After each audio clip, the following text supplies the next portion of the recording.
जय श्री श्याम हारे के सहारे की जय हो। श्याम भक्तों, साल की सबसे बड़ी और चमत्कारी एकादशी आ चुकी है, यानी कि देवउठनी एकादशी। देवउठनी एकादशी को सबसे श्रेष्ठ और चमत्कारी माना जाता है। कहा जाता है कि साल की 24 एकादशी में से ये एकादशी सबसे श्रेष्ठ है और इस दिन किया गया कोई भी उपाय निष्फल नहीं जाता है, मतलब हमेशा लाभ ही प्रदान करवाता है। भक्तों, देवउठनी एकादशी की रात तुलसी में एक चीज आप जरूर से बांध दीजिएगा, मैं बताऊंगी लास्ट में वीडियो में। साथ ही भक्तों, देवउठनी एकादशी के दिन गौ माता को एक चीज जरूर से खिलानी चाहिए। साथ ही साथ मैं आपको ये भी बताऊंगी कि जो भी भक्त सच्चे हृदय से, सच्चे मन से देवउठनी एकादशी के दिन ये एक चीज लगा लेते हैं, उनके घर में जमकर धन बरसता है, घर में सुख समृद्धि आती है, सभी मनोकामनाएं इच्छाओं की पूर्ति होती है। इस वीडियो को पूरा जरूर से देखिएगा। आज की इस वीडियो में मैं बारी बारी से सारी जानकारी देने वाली हूँ, तो वीडियो को पूरा जरूर से देखिएगा। वीडियो पसंद आए वीडियो को लाइक जरूर कीजिएगा, कमेंट बॉक्स में जय श्री श्याम जरूर से लिखिएगा। देवउठनी एकादशी के दिन सुबह जल्दी उठकर श्री हरि भगवान विष्णु और माता लक्ष्मी जी की पूजा करनी चाहिए। ऐसा माना जाता है कि जो भी भक्त एकादशी का व्रत सच्चे मन से रखता है उसे शुभ फलों की प्राप्ति होती है और उस व्यक्ति की झोली खुशियों से भर जाती है। देवउठनी एकादशी के दिन पूरे श्रद्धा, विश्वास, भक्ति भाव से बाबा श्याम की पूजा करें। तुलसी माता की पूजा करनी चाहिए। बाबा श्याम को पंचामृत से स्नान करवाएं, खीर का भोग लगाएं और अपने जीवन में नई शुरुआत का संकल्प लें। और इस दिन सबसे बड़ा कोई उपाय है तो वो 3 तुलसी वाला उपाय है, जो मैं आपको बताने वाली हूँ। श्याम भक्तों, कार्तिक मास की देवउठनी एकादशी के दिन तुलसी के पत्तों वाला उपाय जरूर से कीजिएगा। इस उपाय को करने से बाबा श्याम की कृपा जल्द से जल्द प्राप्त होती है। ये उपाय आप तब करके देखिएगा जब घर में 1-1 रुपए की तंगी हो, तब इस उपाय को एक बार करके देखिएगा। ये उपाय करते ही हर परेशानी होगी दूर, घर में पैसों का आगमन बढ़ता है। इस उपाय को करने से बाबा श्याम की कृपा की प्राप्ति होती है। इस उपाय को जो भी व्यक्ति पूरे विश्वास के साथ करता है उसकी हर मनोकामना की प्राप्ति होती है। तो बहुत ध्यान से पहले इस उपाय को सुनिएगा, फिर कीजिएगा। ये 3 तुलसी वाले पत्तों का उपाय वैसे तो किसी भी एकादशी को कर सकते हैं, लेकिन देवउठनी एकादशी के दिन इस उपाय को करने से इसका बहुत ही विशेष फल मिलता है। चलिए जानते हैं कि आखिरकार वो चमत्कारी उपाय है क्या। सबसे पहले तो हम यह जान लेते हैं आखिर इस उपाय को किस समय करना है और कैसे करना है। इस 3 तुलसी के पत्तों वाला उपाय अगर आप कार्तिक मास की शनिवार को करते हैं तो सोने पे सुहागा वाली बात हो जाती है। इस उपाय को आप सुबह भी कर सकते हैं, शाम को भी कर सकते हैं, प्रदोष काल में। अब आपके मन में ये भी प्रश्न आ रहे होंगे कि सबसे उत्तम समय कौन सा रहेगा ये 3 पत्ते वाला तुलसी का उपाय करने के लिए। मैं तो यही कहूंगी, सुबह के समय ज्यादा अच्छा रहेगा। हो सके तो सुबह के समय ही कर लीजिए। बाकी अगर आप शाम के समय प्रदोष काल में भी करना चाहते हैं तो कर सकते हैं, उसमें कोई दिक्कत वाली बात नहीं है। कार्तिक माह का महीना और देवउठनी एकादशी का दिन बहुत ही शुभ दिन है। इस दिन उपाय आप कोई भी उपाय कीजिए, धन भी आएगा, सुख भी आएगा, धन बढ़ेगा भी और साथ ही साथ आपके जीवन के सभी संकट बाबा श्याम की कृपा से दूर भी होंगे। तब आप ये उपाय किसी भी टाइम कर सकते हैं, सुबह या शाम किसी भी टाइम। ठीक है। अब है बाबा श्याम को भोग। जब आप भोग लगाते हैं बाबा श्याम को तो बिना तुलसी के पत्तों के भोग अधूरा रहता है। सबसे पहला उपाय तो यही है, जब भी आप बाबा श्याम को या श्री हरि विष्णु को कोई भी भोग लगाते हैं उसमें आपको तुलसी के पत्ते का उपयोग जरूर से करना है। चलिए बढ़ते हैं उपाय की तरफ। आपको 3 तुलसी के पत्ते ले लेने हैं। देखिए, तुलसी के पत्तों को आपको 10वीं को ही तोड़कर रख लेना है, क्योंकि एकादशी के दिन तुलसी का पत्ता नहीं तोड़ा जाता है और ना ही तुलसी में जल दिया जाता है, क्योंकि माता तुलसी एकादशी के दिन निर्जला व्रत रखती हैं। आपको 10वीं को ही तुलसी के पत्ते तोड़कर एक बर्तन में कहीं भी किसी भी साफ जगह आप रख लीजिएगा। आपको देवउठनी एकादशी के दिन तुलसी के पत्ते लेने हैं, ये ध्यान रखना है। तुलसी के पत्ते कहीं कटे फटे ना हो। आपको उसे धोकर साफ कर लेना है। फिर 1 चुटकी हल्दी लेना है। उसी हल्दी में 1 बूंद पानी डालकर गीला कर लेना है। जैसे हम तिलक वगैरह लगाते हैं बिल्कुल वैसे ही गाढ़ा सा कर लेना है। फिर उसको तुलसी के पत्तों पर तिलक करना है। तीनों पत्तों को तिलक मंदिर में ही रखकर कर दीजिएगा। फिर हल्दी का 1 पत्ता उठाना है आपको और मंदिर में बाबा श्याम के फोटो के सामने आपको अर्पित कर देना है। फिर एक लंबी बाती का दिया बनाना है। लंबी बाती का दिया बनाकर उस पर देसी घी डाल देना है। जो 2 तुलसी के पत्ते बचे हैं उन्हें लेकर तुलसी माता के गमले के पास चले जाना है।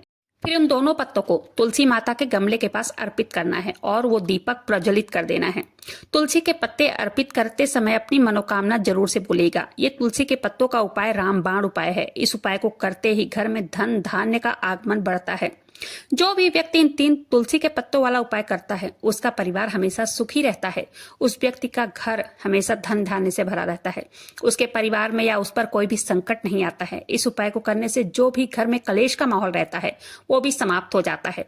चलिए जानते हैं अगला उपाय। आपके जीवन में अगर आर्थिक संकट बहुत ज्यादा है, धन की समस्या लगातार जीवन में बनी हुई है, 1-1 रुपए की परेशानी है, दुकान व्यापार बिजनेस में लगातार घाटा झेल रहे हैं, तो देवउठनी एकादशी की रात सोने से पहले ये उपाय जरूर से करना है।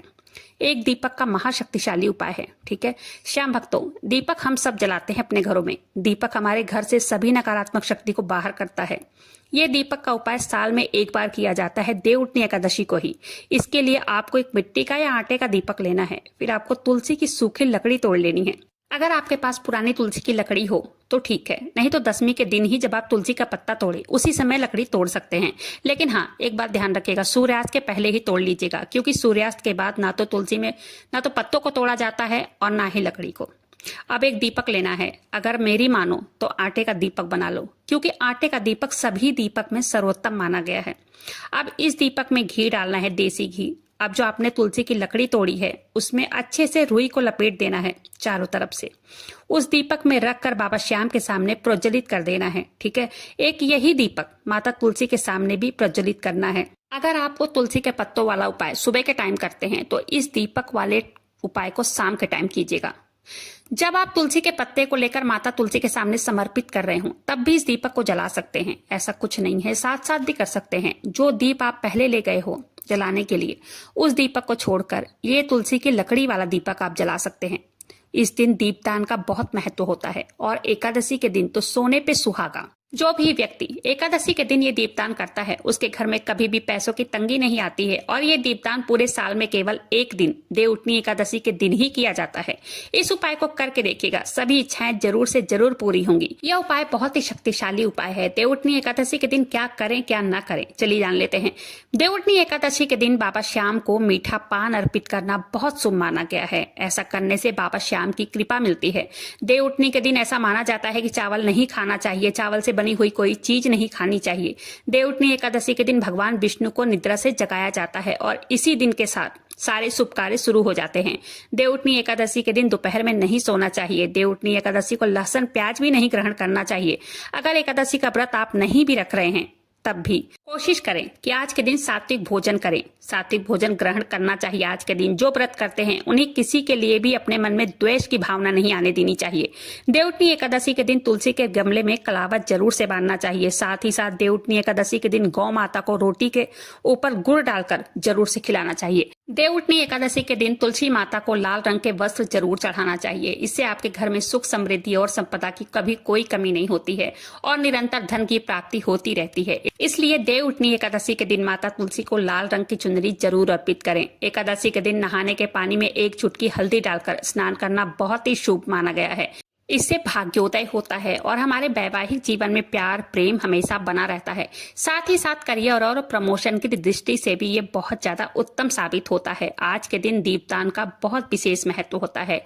देवउठनी एकादशी के दिन घर में किसी भी हिस्से को अंधेरे में नहीं रखना चाहिए। हर जगह दीपक जरूर प्रज्वलित करना चाहिए। और अंत में मैं आपको बताऊंगी श्री हरि भगवान विष्णु योग निद्रा में क्यों जाते हैं। एक समय की बात है, भगवान विष्णु से उनकी प्रिया लक्ष्मी जी कहती हैं, हे प्रभु, आप पूरे दिन जागते हैं और जब निद्रा लेते हैं वर्षों के लिए निद्रा में चले जाते हैं, जिससे प्रकृति का संतुलन बिगड़ जाता है। इसलिए इसे समझते हुए योजना अनुसार निद्रा लीजिए, जिससे मेरी मदद हो सके। लक्ष्मी जी की बात सुनकर प्रभु मुस्कुराए और कहते हैं कि देवी, आपने सत्य और उचित कहा है। मेरे जागने से अन्य सभी देवी देवताओं और खासकर आपको मेरी सेवा के कारण विश्राम नहीं मिल पाता है। इसलिए आज से मैं वर्षा ऋतु में 4 महीनों के लिए योग निद्रा में जाऊंगा, और जो अल्प निद्रा और योग निद्रा के नाम से जानी जाएगी, जिससे मेरे अनुयायियों पर परम कृपा बनी रहेगी। इस अवधि के दौरान मेरी निद्रा की भावना को ध्यान में रखने वाले सभी भक्तों के घर में मैं आपके साथ वास करूंगा, उन पर हमेशा कृपा बरसाऊंगा। तुलसी शालिग्राम मास में स्नान करने वाली महिलाओं द्वारा एकादशी के दिन भगवान विष्णु, जिन्हें शालिग्राम नाम से भी जाना जाएगा, और विष्णु प्रिया तुलसी का विवाह कराया जाएगा। तुलसी वृक्ष और शालिग्राम विवाह का समारोह एक सुंदर से मंडप में किया जाता है और इस समारोह के दौरान नामाष्टक सहित विष्णु सहस्त्र नाम का पाठ भी किया जाता है। शास्त्रों के अनुसार इस दिन तुलसी विवाह मनाने के कारण एक सुखी वैवाहिक जीवन और पुण्य की प्राप्ति होगी। कार्तिक मास की देवउठनी के दिन तुलसी का पौधा और आंवले का वृक्ष लगाने से घर में जमकर धन बरसता है। कार्तिक मास में तुलसी वृक्ष दान करने से बड़ा कोई दान नहीं होता है। उम्मीद करती हूँ आज की वीडियो पसंद आई होगी। अगर वीडियो पसंद आई हो तो प्लीज वीडियो को लाइक कीजिएगा। अपने ही चैनल मैजिक उपाय को सब्सक्राइब जरूर से कीजिएगा। मिलते हैं फिर ऐसी किसी वीडियो के साथ, तब तक के लिए जय श्री श्याम, हारे के सहारे की जय हो।